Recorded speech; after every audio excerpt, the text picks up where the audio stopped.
How do you even know if you are perimenopausal or menopausal? Today in our episode, we're going to talk about how complicated it is to even start at the beginning to make the diagnosis, to know if and when you are in perimenopause or menopause. I'm Dr. McCool Pearson. I am Dr. Christy Guepet. Let's get into it. Welcome to This is Menopause, where together we explore the marvelous and yes, sometimes treacherous journey of menopause and that mysterious detour, perimenopause. We're here to rewrite these chapters to change her story. Let's talk about your doctor says your estrogen levels are normal and you're still having cycles, and so you're not in perimenopause or menopause. Or even high.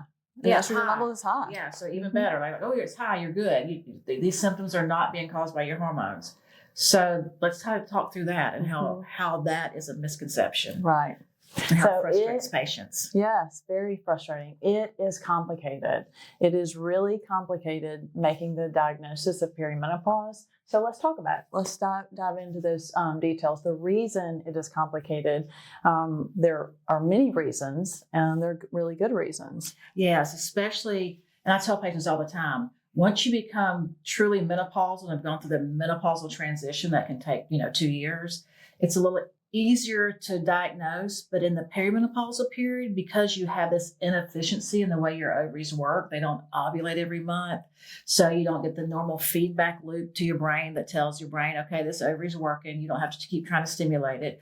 So these women have these really high estrogen levels, and their doctors say, okay, well, your symptoms aren't from your hormones, but actually those high levels can make you feel just as kooky and bad as the low levels can. Some women struggle much more because of the roller coaster than they do for the absolute absence. Now, that's not always true, right? But many women struggle with the roller coaster more, and they're often seeing their providers maybe at the end of their reproductive goals. They finished childbearing, and they're talking to their doctor about these symptoms. And literally, we were trained when we were in residency, if a woman is having a period, a regular period, then it's not hormones. And I mean, maybe PMS, maybe menstrual migraines, but outside of that, it's not her hormones. Not a hormone deficiency. And that was improper training, because high estrogen levels, which occur in perimenopause, are part of the problem. Yeah, and that's one of the reasons why women have these heavy periods in perimenopause. And high estrogen levels can make you feel emotional, a little kooky, just like when you're pregnant. Your estrogen levels are through the roof and you're crying for no reason.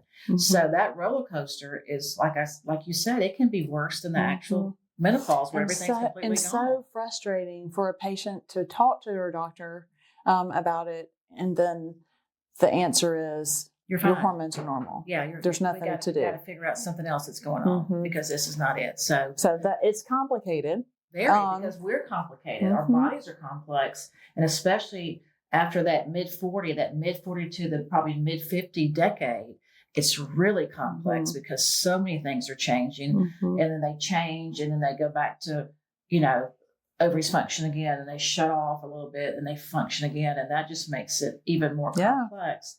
So why aren't we trained? Why do most docs not realize?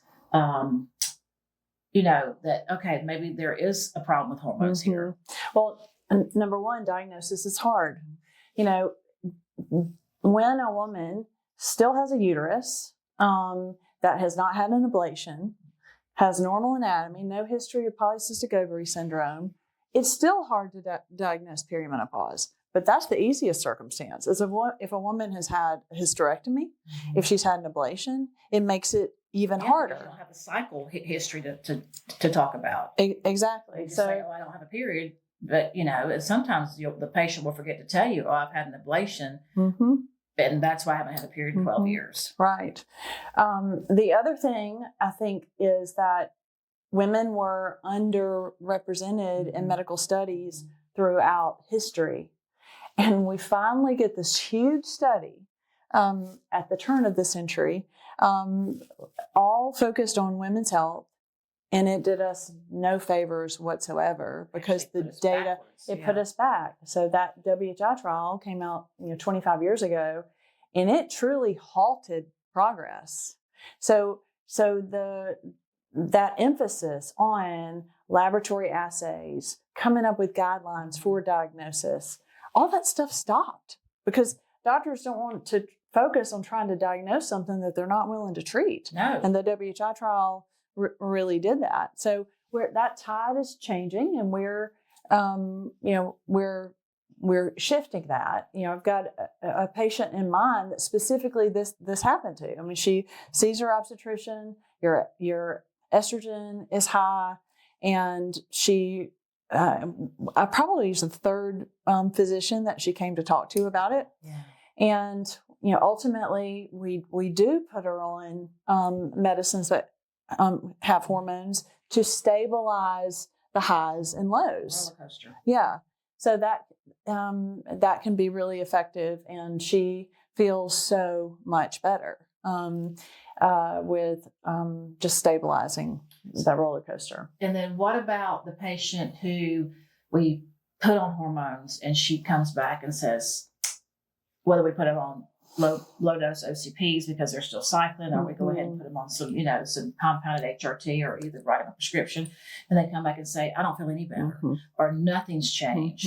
So those patients are even more frustrated, and you have to have a really, a really dial down conversation with them about, okay, let's talk about all the other factors in your life. Let's talk about your sleep. Let's talk about your exercise. Let's talk about your nutrition, and has your mindset changed with the rest of your body? Because that's what it takes, because we have to accept the fact that we're not going to be able to go back to where we were 10 or 15 or 20 years ago. We've got to change our mindset and the way we live daily, and how we take out time for ourselves to make ourselves feel better, and what's required along with just replacing hormones. I think it's a very American thing to want a quick fix. Yeah. Oh, they want a pill. Okay, Yeah. So I'm going to get this low dose birth control pill. This is going to fix it. And they go back into life in their same patterns day to day, their same thought patterns, their same caretaking of their family. And they expect that this is going to be the magic fix. And it is not. It takes a full out global approach that includes your mind. Your mindset and changing your lifestyle, because it does get harder. And when our bodies change, the things that we've done for years to maintain our health and maintain our anatomy and our structure and how we sleep and how we think about things, that we have to realize that when patients say, well, I haven't changed anything, I'm like, but girl, you got to. You have to. That's part of the problem. That's part of the problem. And if I can't eat the way I ate 10 years ago, and I can't exercise the way I exercised 10 years ago. I've had to completely change all that. And that's part of the whole process, and the whole treatment program is, okay, we're going to try to adjust your hormones as best we can, but we're also going to try to adjust the way we think about the way we live and make those changes too. Yeah. Our mind has to be open to the reality that it is going to take adjustments along the way. One of my patients today, she had stopped a medicine that her primary care doctor had started. And I asked her, did you go back and talk to your doctor about that choice? She said, no, I just was kind of tired of it and I didn't know if it was working. And I pointed out that if she goes back and lets the doctor know, number one, these are the things that were not going well, then that can actually be documented. So 5 years from now, if they're revisiting it, she can actually know why she made that decision. And then it helps the doctor or provider to recommend something different. We don't have a crystal ball to tell us how someone's going to respond when we start something. So following up with those medication consults, which may seem redundant and, oh my gosh, I'm so busy, I don't have time but to go back to the doctor and talk. Exactly. Those consults are when we dive into the weeds, of the details, and help women figure out what's working and what's not working. So I think that ongoing dialogue, the willingness to continue to consider what needs to be adjusted is a really important part of this formula. I had a patient yesterday that I was doing a hormone consult with, and And as we kind of, and I use the term peel the onion, but that's probably not a good term, but you know what I'm saying? You peel the layers back of somebody's life and their thoughts and what symptoms. Yeah, their symptoms and what's bothering them. And when I asked her about what's changed in your life in the last year that's made you feel this way, I said, have you had any stressors? Have you had any losses? Have you had any, any children moving away, marital things? She said, well, I've lost a couple of siblings. And I said, well, okay, let's talk about that. Well, then come to find out she had lost 3 siblings at the age of 61 and she was 61. Mm-hmm. So some of her issue that she really hadn't thought a lot about was the fact that she was scared. Yeah. Because I was trying to figure out, if a woman's 61, why did her symptoms just start a year ago? So unless you really go back and follow up and continue to talk and have a dialogue, you don't sometimes learn those things. And that's just part of the complexity of the whole picture. I think that one thing that does not come naturally to women in general is setting aside time for themselves. It is not, we are biologically programmed to caretake for our families and to take care of everybody else, and to just white knuckle through symptoms our bodies may be having. If we're going to do this aging process well, we have to change that. We have to carve out time for ourselves to assess what is going well in our bodies, what is not going well, and consider what options to change. Rome wasn't built in a day. We can't set out all these goals and reach all those goals at one time. We have to prioritize and work on one thing at a time. But setting aside time is probably the number one. And protecting that time. Once you set it aside, don't let anything interfere with it. Yeah. I mean, I know 5 days a week what time I work out. And because I've done that so consistently for so many years, and I don't schedule anything. Yeah. I mean, I might go to a funeral or a wedding, but that would be it during that time. And it is hard because Dr. Pearson exercises in the morning, but before clinic, I exercise at the end of the day, which helps us balance here, in our practice. And it takes all-out effort. Everybody in this office has to be committed to you working out first thing and me working out at the end of the day. And it's so easy to fall into, oh, but this person needs me.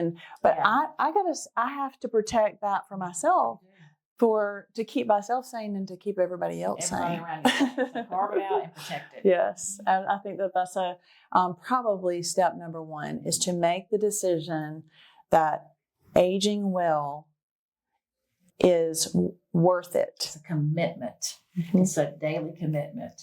And so it's hard work. It is hard work. Yeah. And I think it's complicated for good reason. And complex. And there's lots of reasons for that. One's because our body is so complex, and the others because we didn't train, we didn't learn. Weaknesses in modern medicine. Weaknesses in modern medicine. So. But there is hope, because we have so many more options available to us today than the generations of women before us. I think the more I go through time looking around, thinking about the women before us, I'm just amazed at how blessed we are to have the information we have. As our mother's generation, or the half generation between us and our mothers, there's just so much more available. Yeah, so much more. So well, subscribe to our YouTube, follow us along on Instagram and Facebook, and there's more to come. Yeah, follow for the ride of our lives. This is Menopause.